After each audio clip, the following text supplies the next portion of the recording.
दिल्ली जो देश की राजधानी है, एक समय था जब पूरे 37 सालों तक यहाँ चुनाव नहीं हुए। सवाल एक, क्या दिल्ली को पूर्ण राज्य का दर्जा मिलेगा या नहीं?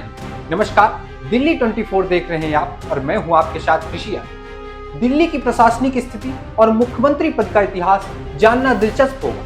क्या आप जानते हैं कि 1956 से लेकर 1993 तक दिल्ली में कोई मुख्यमंत्री नहीं था। पूरे 37 साल तक दिल्ली में विधानसभा चुनाव नहीं हुए। इस दौरान दिल्ली सीधे केंद्र सरकार के अधीन रही, लेकिन फिर 1993 में नरसिम्हा राव सरकार के एक बड़े फैसले ने दिल्ली की राजनीति को हमेशा के लिए बदल दिया। 1956 में जब भारत में राज्यों का पुनर्गठन हुआ, तब दिल्ली को सी श्रेणी के राज्य से हटाकर केंद्र शासित प्रदेश बना दिया गया। इसका नतीजा यह हुआ, 1952 में बनी दिल्ली विधानसभा को भंग कर दिया गया और मुख्यमंत्री पद समाप्त कर दिया गया।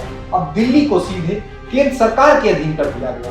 हालांकि जनता इस फैसले से खुश नहीं थी और दिल्ली को पूर्ण राज्य का दर्जा देने की मांग उठने लगी। इसके समाधान के तौर पर 1957 में दिल्ली नगर निगम एमसीडी की स्थापना की गई, लेकिन यह मुख्यमंत्री और विधानसभा का विकल्प नहीं था।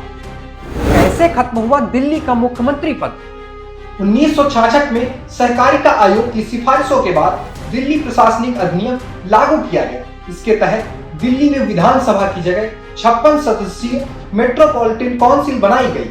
इस काउंसिल का मुख्य काम केवल उपराज्यपाल को सुझाव देना था। इसका प्रमुख चीफ एग्जीक्यूटिव काउंसिलर होता था, लेकिन उसके पास कोई वास्तविक प्रशासनिक शक्ति नहीं थी। मेट्रोपॉलिटन काउंसिल का गठन और उसकी सीमाएं।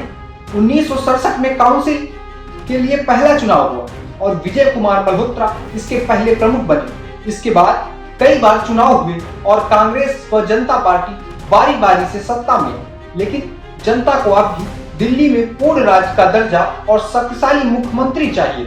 1990 के दशक में इस मुद्दे पर बड़ा बदलाव आया। 1991 में केंद्र की नरसिम्हा राव सरकार ने संविधान के 69वां संशोधन किया, जिसके जरिए दिल्ली को विशेष केंद्र शासित प्रदेश का दर्जा दिया गया। इसके तहत दिल्ली विधानसभा की 70 सीटों का प्रावधान किया गया और मुख्यमंत्री पद फिर से बहाल हुआ। इस नए प्रशासनिक ढांचे के तहत 1993 में पहली बार दिल्ली में विधानसभा चुनाव कराए गए। कैसे लौटा दिल्ली का विधानसभा और मुख्यमंत्री पद? 1993 में हुए पहले विधानसभा चुनाव में बीजेपी ने बड़ी जीत हासिल की। पार्टी ने मदन लाल खुराना को मुख्यमंत्री चेहरा बनाया। उस समय कांग्रेस पहले ही 1984 के सिख दंगों के बाद कमजोर स्थिति में थी और इस चुनाव में उसे हार का सामना करना पड़ा। बीजेपी ने 70 में से 49 सीटें जीतकर स्पष्ट बहुमत हासिल किया और 2 दिसंबर 1993 को मदन लाल खुराना दिल्ली के पहले मुख्यमंत्री बने। इस चुनाव ने दिल्ली की राजनीति में बड़ा बदलाव लाया और मुख्यमंत्री पद की परंपरा फिर से शुरू हुई। 1993 में हुआ पहला चुनाव और बीजेपी को मिली जीत। 1993 में मुख्यमंत्री पद की वापसी के बावजूद दिल्ली अब तक पूर्ण राज्य नहीं बन पाया।